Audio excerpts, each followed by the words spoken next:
वंदे पुरुषोत्तमम। वंदे पुरुषोत्तमम।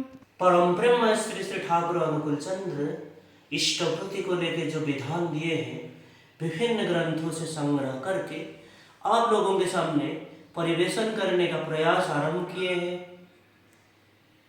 हम सबके मन में एक सवाल है कि अशोच अवस्था में इष्टभूति किस तरह किया जाएगा। और ठाकुर के विधान है इष्टवृत्ति 30 दिन, जिस दिन 30 दिन पूर्ण होता है उस दिन इष्ट स्थान को भेजना होगा। अगर अशोच अवस्था में ये 30 दिन आ जाता है तो उस समय किस भाव से हमें इष्टवृत्ति इष्ट स्थान को प्रेरण करना होगा। ये सब प्रश्न को लेके हम सब के मन में कुछ ना कुछ सवाल है। कुछ लोगों के पास इसका उत्तर है, कुछ लोगों के पास उसका उत्तर भी नहीं है। तो इसको ठाकुर के प्रदत्त विधान क्या है, इसको विभिन्न ग्रंथों से संग्रह करके आज कुछ आलोचना रखने की प्रयास करता हूँ। आलोचना प्रसंग 18 खंड या आलोचना प्रसंग 18 खंड में श्री श्री ठाकुर बोले हैं। प्रफुल्ला पूछते हैं अशौच अवस्थाएं कि निजे निवेदन करा जाए ना, अर्थात अशौच अवस्था में क्या खुद निवेदन नहीं करते या निवेदन नहीं कर सकते। उसके उत्तर में श्री श्री ठाकुर बोलते हैं गुरु तो नारायणेर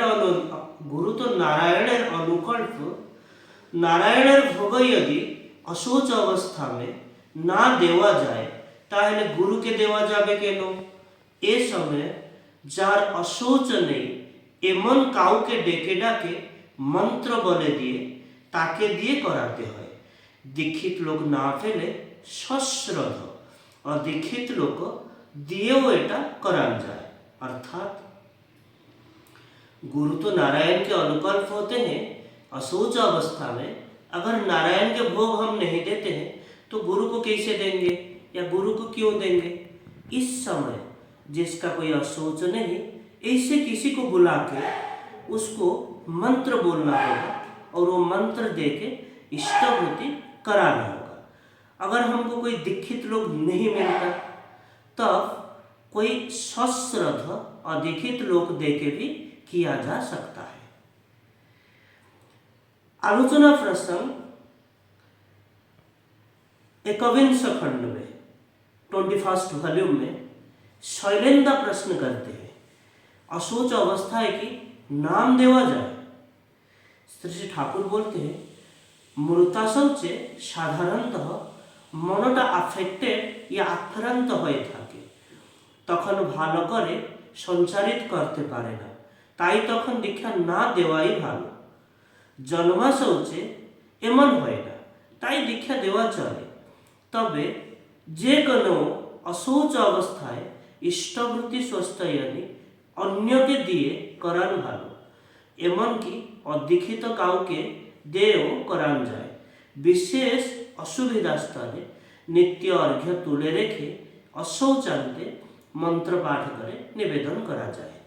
अर्थात शैलेंद्र श्री ठाकुर को प्रश्न करते हैं अशौच अवस्था में क्या नाम या दीक्षा दिया जा सकता है या दिया जाता है।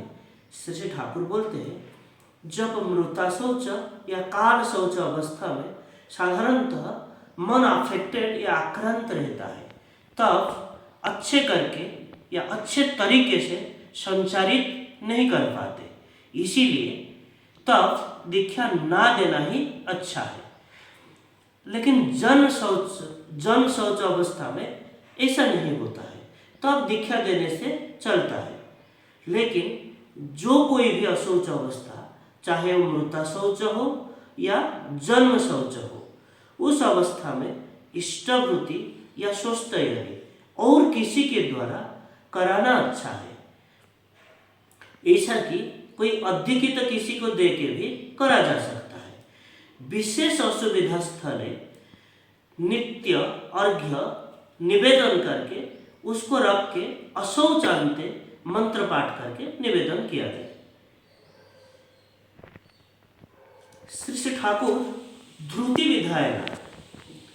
विधायना ग्रंथ में बोले हैं ताई इष्टभूति व स्वस्थयनी सुनिष्ठ श्रद्धादीप्त अंतरे नित्य स्वहस्ते इष्टोद्देश्य निवेदन करे बा अशक्त और अशौच अवस्थाएं उपयुक्त प्रतिनिधि द्वारा निवेदन करे इष्टार्थ प्रयोजने तारई यथेच व्यवहारेर जन्य यथा समय इष्ट सकाशे निजे ही पाठ्य देवा अवश्य पालनीय विधि अर्थात इष्टवृत्ति व स्वस्थयनी सुनिष्ठ श्रद्धादीप्त अंतर के साथ नित्य अर्थात रोज स्वहस्ते अपने हाथ में इष्टोद्देश्य निवेदन करे, इष्ट के उद्देश्य में निवेदन करके फिर उसके बाद बोलते हैं बा अशक्त वो अशौच अवस्था है।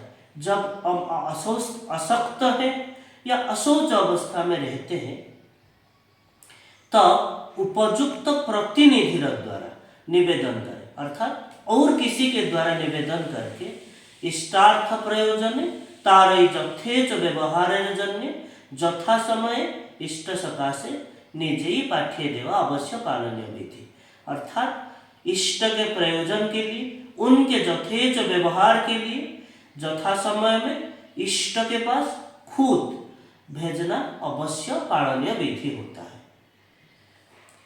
अब सवाल ये उठता है अगर ठाकुर के विधान है कि तीसरा दिन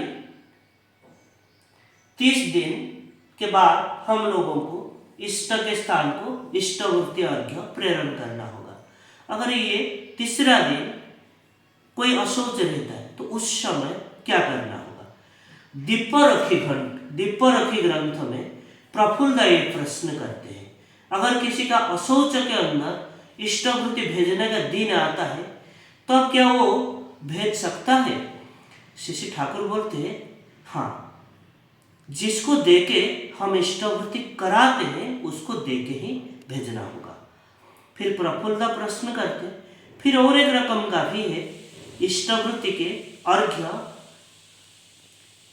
रख के अशौच अंते उसको निवेदन करके मंत्र पाठ करके, लेकिन अशौच के अंदर अगर इष्टवृत्ति भेजने का दिन आ जाता है तब अनिवेदित अर्घ्य भेजना तो मुश्किल हो जाता है। श्री ठाकुर बोलते हैं हाँ, इसीलिए तो बोलता हूँ कि दूसरे किसी के द्वारा रोज नियमित भावे कराना अच्छा है और उस तरह पठाने का दिन या भेजने का दिन भेजने में असुविधा नहीं होता है। फिर प्रफुल्ल प्रश्न करते हैं कोई नॉन सत्संगी को देके इष्टवृत्ति को मंत्र कह के उससे भी क्या इष्टवृत्ति करा जा सकता है। श्री ठाकुर बोलते हैं हाँ, जैसे हम पुरोहितों के देके जिस तरह काम कराते हैं उस तरह से ही करा सकते हैं या किया जा सकता है। परम पूज्यपाद श्री दादा इस अशौच अवस्था में इष्टवृत्ति को लेके कुछ आलोचना भी रखे हैं। ये आचार्य सानिध्य नित्य दिन आलोचना पत्रिका दिसंबर 2006 में प्रकाशित हुआ था, आप सब देख सकते हैं। ये अशौच प्रसंग में जब बात उठा श्री दादा बोलते हैं श्राद्धाधिकारी जो श्राद्धाधिकारी है उसका ही काल शौच होता है और किसी का काला शौच नहीं होता है। काला शौच में इष्टवृत्ति कर सकता है अर्थात जो श्राद्धाधिकारी होते हैं अर्थात उस व्यक्ति के जो इमीडिएट डिसेंडेंट उसका पुत्र पौत्र इत्यादि वो लोग काला शौच या कोई जब मर जाता है उसके अशौच होता है, दूसरे किसी का काला शौच नहीं होता है, इसीलिए वो इष्टवृत्ति कर सकते हैं।